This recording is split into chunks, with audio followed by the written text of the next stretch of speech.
ಗಾಳದ ಬೀಣಿಯಿಂದಾಗಿ ವಿದ್ಯುತ್ ತಂತಿಗೆ ಸಿಲುಕಿ ಪ್ರಾಣೋತ್ಕ್ರಮಣ ಸ್ಥಿತಿಯಲ್ಲಿದ್ದ ಪಾರಿವಾಳವೊಂದನ್ನು ಮನುಷ್ಯರ ರೀತಿಯಲ್ಲೇ ಮಾನವೀಯ ಕಾರ್ಯಾಚರಣೆ ನಡೆಸಿ ರಕ್ಷಿಸಿದಂತಹ ಘಟನೆ ಮೇ 13ರಂದು ಕಾವಾಡಿ ಸೇತುವೆ ಬಳಿ ನಡೆದಿದೆ.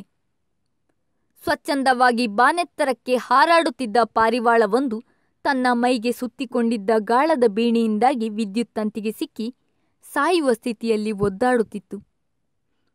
ಇದನ್ನು ಗಮನಿಸಿದ ಚಾಲಕ ರಾಜು ಕಾರ್ಕಡ ಎನ್ನುವವರು ಪಾರಿವಾಳದ ಫೋಟೋ ಕ್ಲಿಕ್ಕಿಸಿ ರಕ್ಷಣೆಗೆ ನೆರವಾಗುವಂತೆ ಸಾಲಿಗ್ರಾಮ ಪಂಚಾಯತ್ ಎನ್ನುವ ವಾಟ್ಸಪ್ ಗ್ರೂಪ್ಗೆ ಪೋಸ್ಟ್ ಮಾಡಿದ್ದರು.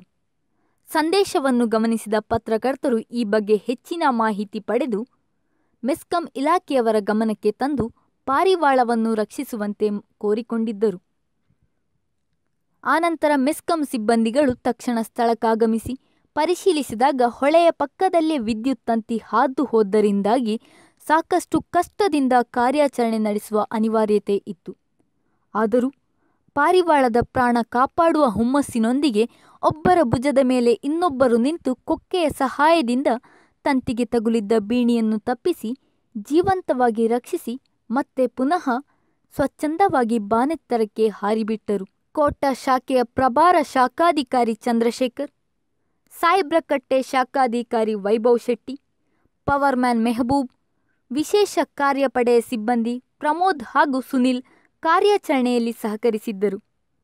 ಮೆಸ್ಕಾಂ ಇಲಾಖೆಯ ಕಾರ್ಯವೈಖರಿ ಮತ್ತು ರಕ್ಷಣೆಗೆ ಮನವಿ ಮಾಡಿದವರ ಪಕ್ಷಿ ಪ್ರೀತಿಯ ಬಗ್ಗೆ ಸಾಮಾಜಿಕ ಜಾಲತಾಣಗಳಲ್ಲಿ ಮೆಚ್ಚುಗೆ ವ್ಯಕ್ತವಾಗಿದೆ.